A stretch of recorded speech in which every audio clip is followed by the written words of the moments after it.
Voici une photo de moi heureux prise en 1999. J'étais en dernière année universitaire et c'était juste après un entraînement de danse. J'étais vraiment heureux. Et je me souviens exactement où j'étais environ une semaine et demie plus tard. J'étais assis à l'arrière de mon vieux van d'occasion, garé sur le parking de l'université, quand j'ai décidé que j'allais me suicider. Et je suis très vite passé de la décision à la planification. Je suis passé à 2 doigts du précipice. Je n'en suis jamais passé si près. Et la seule raison pour laquelle j'ai ôté mon doigt de la gâchette tient à quelques heureuses coïncidences. Après les faits, c'est ce qui m'a le plus effrayé, le facteur chance. Donc je suis devenu très méthodique quant aux différentes façons de gérer mes hauts et mes bas. Ce qui s'est révélé être un bon investissement. Bon nombre des personnes ordinaires auront entre 6 et 10 épisodes dépressifs majeurs au cours de leur vie. Je souffre de dépression bipolaire, je tiens ça de ma famille, et jusqu'ici j'ai eu plus de 50 épisodes dépressifs. Et j'en ai tiré beaucoup de choses. Je suis passé par beaucoup de mauvaises périodes, beaucoup de moments difficiles, et j'ai pris pas mal de notes. Je me suis dit qu'au lieu de vous donner une énième recette de la réussite, ou une sélection de mes meilleurs moments, j'allais vous partager ma recette pour éviter l'autodestruction. Et pour sur la paralysie. L'outil que j'ai découvert, qui s'avère être le filet de sécurité le plus fiable contre les chutes libres émotionnelles, est en fait le même outil qui m'a aidé à prendre mes meilleures décisions professionnelles. Mais c'est pas le sujet. Et cet outil, c'est le stoïcisme. Ça semble ennuyeux, n'est-ce pas? Ça peut vous faire penser à Spock, ou évoquer en vous une image comme celle-ci. Une vache se tenant sous la pluie. Elle n'est ni triste, ni particulièrement heureuse.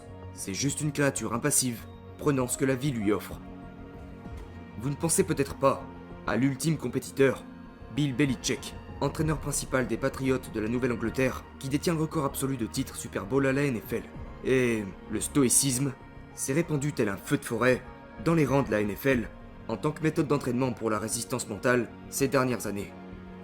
Vous ne pensez peut-être pas au père fondateur des États-Unis, Thomas Jefferson, John Adams ou George Washington pour ne nommer que 3 élèves du stoïcisme.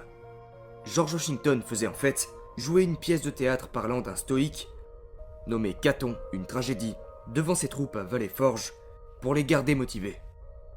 Maintenant, pourquoi des gens d'action se concentraient-ils autant sur cette philosophie ancestrale? Ça semble très académique. Je vous encourage à considérer le stoïcisme un petit peu différemment, c'est-à-dire comme un système de fonctionnement pour prospérer en environnement très stressant et prendre de meilleures décisions. Et tout a commencé ici, sur un Porsche. Donc vers 300 avant Jésus-Christ, à Athènes, quelqu'un appelé Zénon de Kition récitait des écrits en marchant sur un Porsche. Autrement dit, une stoa. C'est d'ailleurs de là que le stoïcisme tire son nom. Et dans le monde gréco-romain, les gens utilisaient le stoïcisme comme un système complet pour faire énormément de choses. Mais en ce qui nous concerne, l'objectif principal est de s'entraîner à séparer ce que l'on peut contrôler de ce que l'on ne peut pas contrôler, et faire des exercices pour se concentrer exclusivement sur ce que l'on contrôle. Cela diminue la réactivité émotionnelle, ce qui peut être un super pouvoir. A l'inverse, disons que vous êtes le quarterback d'une équipe de football américain, vous manquez une passe, vous vous énervez, cela peut vous coûter le match. Si vous êtes PDG et que vous perdez votre sang-froid contre un employé très estimé à cause d'une erreur insignifiante, ça peut vous coûter cet employé. Si vous êtes un étudiant, pris dans une spirale descendante, et que vous vous sentez impuissant et désespéré, cela pourrait vous coûter la vie. Donc les enjeux sont très élevés. Et il existe plusieurs outils qui sont là pour vous aider. Je vais me focaliser sur l'un d'entre eux qui a complètement changé ma vie en 2004. Je m'étais retrouvé là pour 2 raisons. Un ami très proche, un jeune gars de mon âge, est soudainement décédé d'un cancer du pancréas. Et puis ma petite amie, que je pensais épouser un jour, m'a quitté. Elle en a eu assez. Et elle ne m'a pas écrit une lettre de rupture, mais elle m'a donné ceci, un triptyque de rupture. C'est véridique. D'ailleurs, je l'ai toujours aujourd'hui. Les heures de travail finissent à 17h. Donc elle m'a donné ça. C'était à mettre sur mon bureau pour ma santé personnelle. Parce qu'à l'époque, je travaillais sur mon premier vrai business. Je n'avais aucune idée de ce que je faisais. Je travaillais plus de 14 heures par jour, 7 jours par semaine. J'utilisais des stimulants pour m'y mettre, des dépresseurs pour me calmer et dormir. C'était un désastre. Je me sentais complètement piégé. Et un jour, j'ai acheté un livre sur la simplicité pour essayer de trouver une réponse. Et je suis tombé sur une citation qui a produit une grande différence dans ma vie, qui était « Nous souffrons plus de l'imagination que de la réalité » de Sénèque, un célèbre écrivain stoïque. Cela m'a mené à lire ses écrits, qui m'ont mené à l'exercice Premeditatio Malorum, qui veut dire la préméditation des mots. En d'autres termes, c'est la visualisation en détail des pires scénarios que vous craignez, qui vous paralysent et vous empêchent d'agir afin de surmonter cette paralysie. Mon problème était que j'avais un esprit incontrôlable, très bruyant et incessant. Réfléchir à la solution d'un problème ne me suffisait pas. J'avais besoin de coucher mes pensées sur papier. Donc j'ai inventé un exercice que j'ai appelé la définition des peurs, comme pour les objectifs. Et il se réalise sur 3 pages blanches. C'est super simple. Voici la première page. Et si je... blablabla, c'est ici que vous écrivez ce dont vous avez peur, tout ce qui vous cause de l'anxiété ou tout ce que vous avez tendance à repousser. Ça pourrait être un rencard, mettre fin à une relation, demander une promotion, quitter son travail, lancer son entreprise, peu importe. Pour moi, c'était prendre mes premières vacances en 4 ans et laisser mon business pendant 1 mois pour aller à Londres. Dans la première colonne, définir, vous écrivez toutes les pires choses que vous pouvez imaginer se produire si vous faites ce pas en avant. Et il vous en faut entre 10 et 20. Pour ma part, je ne vais pas toutes les énoncer, mais je vais vous citer 2 exemples.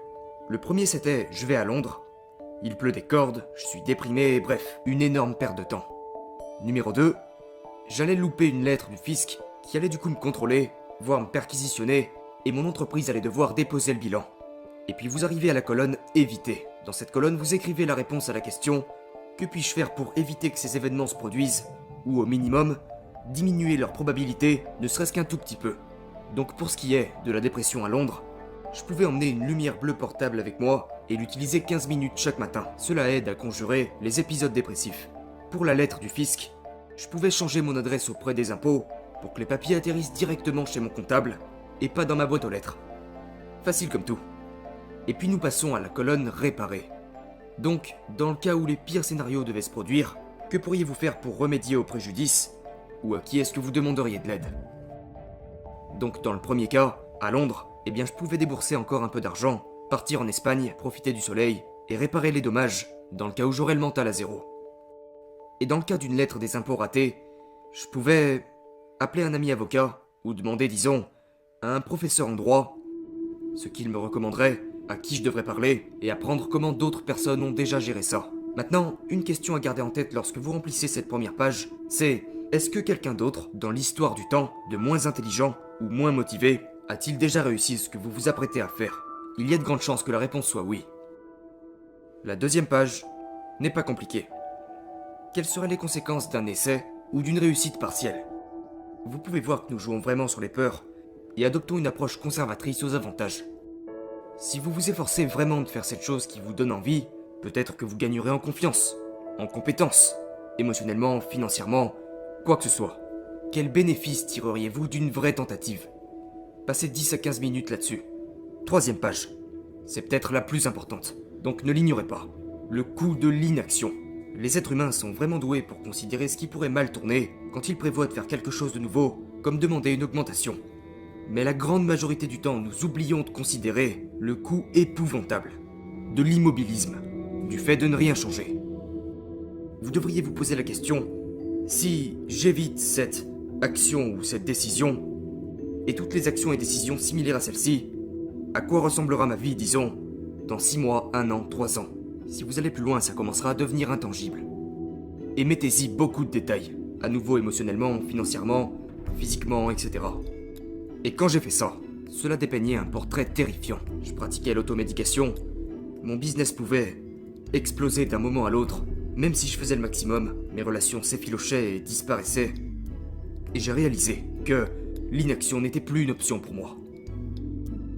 On parle de 3 pages, rien de plus. Et après ça, je me suis rendu compte que, sur une échelle de 1 à 10, 1 étant l'impact minimal et 10 l'impact maximal, en réalisant ce voyage, je risquais une douleur temporaire et réversible entre 1 et 3, contre un impact positif et transformateur entre 8 et 10, qui pourrait être semi-permanent. Alors je suis parti. Aucun de ces désastres ne se sont produits, il y a eu des petits soucis évidemment, mais j'ai été capable de m'extirper de mon business. J'ai fini par prolonger mon voyage initial d'1 mois en un voyage d'1 an et demi autour du monde. C'est devenu la base de mon premier livre, et c'est ce qui m'a mené ici aujourd'hui. Et je peux attribuer toutes mes plus grandes victoires et tous mes plus gros désastres évités à la définition de mes peurs, réalisée au moins une fois par trimestre. Ce n'est pas un remède miracle, vous découvrirez que certaines de vos peurs sont parfaitement légitimes. Mais vous ne devriez pas tirer de conclusion avant de les avoir examinées au microscope. Et ça ne rendra pas plus facile tous les moments et décisions difficiles, mais ça vous apportera au moins cette clarté qui vous aidera à aller au bout.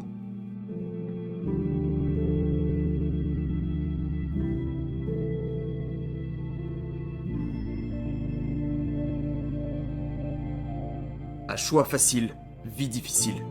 À choix difficile, vie facile. Les choix difficiles. Ce que nous craignons le plus de faire, demander ou dire, est souvent précisément ce que nous devons faire. Les plus grands challenges et problèmes que nous rencontrons ne se résolvent jamais par des conversations agréables.